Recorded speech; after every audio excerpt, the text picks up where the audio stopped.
চলো তোমাদের সাথে শেয়ার করে নিই এই মেকআপ লুকটা। ফার্স্টে ময়শ্চারাইজিং করার জন্য এই সেটাফিলের ময়শ্চারাইজারটা নিয়ে নিলাম, যেটা ভীষণ ফেভারিট।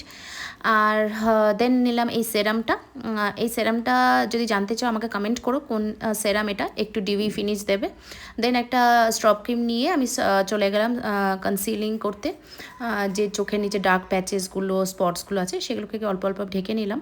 অ্যান্ড দেন ওটার পরে ফাউন্ডেশন, হালকা করে ফাউন্ডেশন দিয়ে নিলাম। খুব বেশি ফাউন্ডেশন অ্যাপ্লাই করিনি, খুব বেশি কাভারেজে যায়নি, যেহেতু ডে লুক করবো আর একটু ডিউ ফিনিশ চাইছি। আর সাথে দিয়ে দিলাম আমার ফেভারিট পার্ট, যেটা আমার ক্রিম ব্লাশ, ভীষণ ফেভারিট জিনিস আমার। আর তারপরে আই মেকআপটা হালকা করে একটা আই মেকআপ করে দেন একটু পাউডার ব্লাশ দিয়ে দেখো আইলাইনার অ্যাপ্লাই করে দিলাম। আর দেন চলে গেলাম লিপস্টিকে।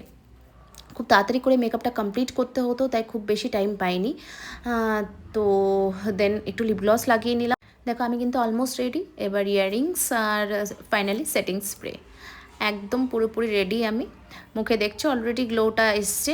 আর খুব ন্যাচারাল একটা মেকআপ রেখেছি, যাতে ওভার কিছু না লাগে। ডে লুকের জন্য দিস ইজ কিন্তু একদম পারফেক্ট। কমেন্ট করে জানাতে ভুলো না তোমাদের কেমন লাগলো। Bye bye.